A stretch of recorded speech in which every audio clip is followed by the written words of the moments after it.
Mwine taidi olundi batundira abantu mu maka so nze ekyo mbonanga kijja mu saidi ere enungi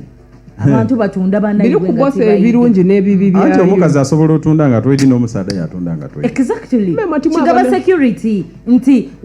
ezira atunda nga mwine takola ki nga taidi mwine atyama mwaikania main plot yeyo oba itaka eryo lyabanga litondebwa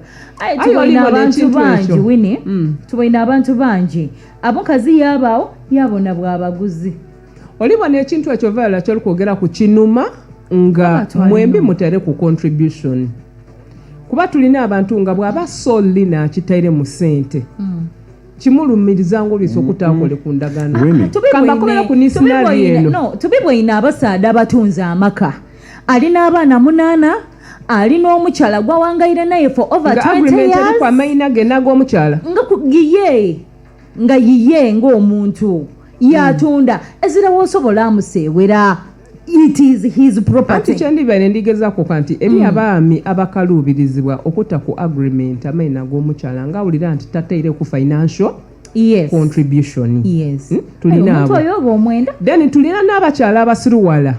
nga buli kimu kulw'okuyisa ekitiibwa mu mwami buli kimu agreement ono naye ndaba bite mu mayina gaki bateekwa omwami eri ogwendidi ku mukyala mulala eyo ali mulavu akita mayina bwe batuuka okwawukana omwami owned everything in court and court consented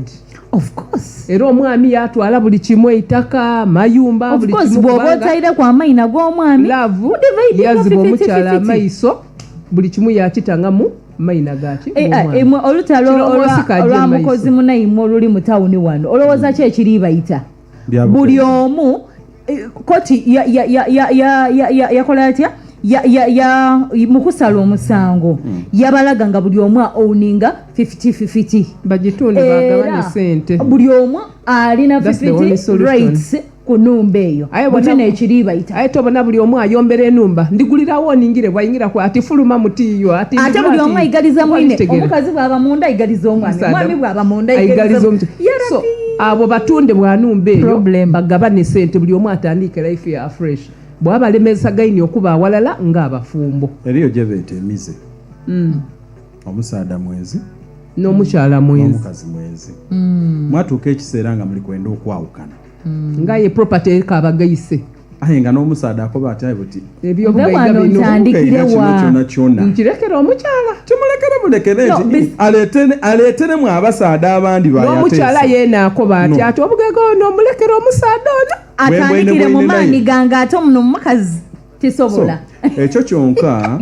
kyaleetera omusaada okoba ati wembanguza akapoloti kange nenda kabe mayina gange asobola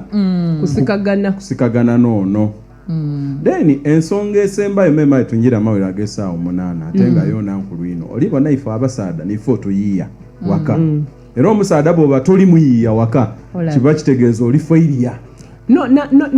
n'obufumbo bwene buba stagnant si butambula muba the same today tomorrow the other day enkulankulana waka erina atandikira kuyiwe musaada niwe vision beyara wamaka oleete ekiduubo nti tulikwetaaga kino niwe obwongo bwamaka driver nti muna ndikwenda tugule poloti oba tugule emotoka then omukazi yawabula olikwenda poloti ayibe andisoose tukosoke kino tugule kino nti ayibe poloti tugule ayeyo yoli kwenda ayimusimbewo kwakati olibona ebintu kirongosi byalukwogeraku nebyo ebintu byetutera okujja mu kooti nga mugire mu kooti omwami yayemera akanti nze ennumba eyo nagizimba mulala nti omukyalo oyo ezira kyataku byoli kwogera ku ssaawa dino omunzi omungi ali eyo amagezi ago n'okwebuuza ku mukyalo oyo is what she puts on table abantu abasinga bakoba omukyalo ezira kyataku wayiwe mu kooti tojjaako baati nataayo magezi bona basala okusinziira ku efforts wataamu that is the reality efforts begins with amagezi go supervision wale ati munange ekyo tibabibala ayo olibona marriage bill era bakoba nti ennumba you don't own it olibona marriage bill eri mu kooti katono ino obona bana abali kulwana omukyala bamusaba receipts ngazira omwami provided everything iwe kirongosi according to the marriage bill eri mu kooti lwakuba ekaali bisibwa ekaali kolaki marriage bill eyo eri kutaamu consideration ku side y'abakyala mu ngeri ki nti omwami iwe wali ni sente omukyala alina amagezi ge yakuwaako okuwabulwa neyafumbiranga abafumbi owatumanga ajja ku site yo supervising amatafaali baleese gemagana ni bano all that efforts mu marriage bill eno tulikwenda kiconsideringa wani effort omukyala gyakola ki gyatamu omukyala wotakola kuva kuncho paka igulaba waka lyekubira tuli fair kituufa eno ekiriwo olibona omusaada anti nekiriwaye lyekubira saawa eno omukazi saawa eno akeera enkyo wamwagana ng'omusaada aguze poloti ng'amaani ge gakomye kutaayo sente awo yayegayaza okuzimba omukazi yakola bino wamanga yakuba amatafaali agajozimba yatunda ku yagula omukyanga yatandika kuzimba enumba omusaada aba ali bitayo yabona enumba ng'eri ku hall plate yakuba watandika ozimba njakugemera kwa amadinisa kankugemere kwa amabaati nina gwendidi eyasereka yasabula omukazi yamaliriza enumba bayingira n'omwami kye yasuubiza yadema akola ki okutuukiriza olw'okubanga yataawo mbu neyagula poloti eno kunkomerero kasita bafunamu butagemagana ng'aleeta ndagaano mulamuzi nani yagula poloti eno aweteeka eririwo olibona ebintu bino byetagoterezaamu ku ekyo Dani ate kyoyogeire mu mawulire twidda kuwira asobole okuba nga ate tutandikira awo amba yena akatandiika oba inongola ku nsonga eyo yagiba inongola mugitegeere bulungi ku mbeera ey'abaami okukoba ati kino ekintu ekyokutaamu amayina abiri ku ndagaano y'okundagaano kitakola makulu abali tubona Konta TV tubalamuyisaako ino muliyo mutya eno ni 9 Busoga 1 FM omwoyo gwa Busoga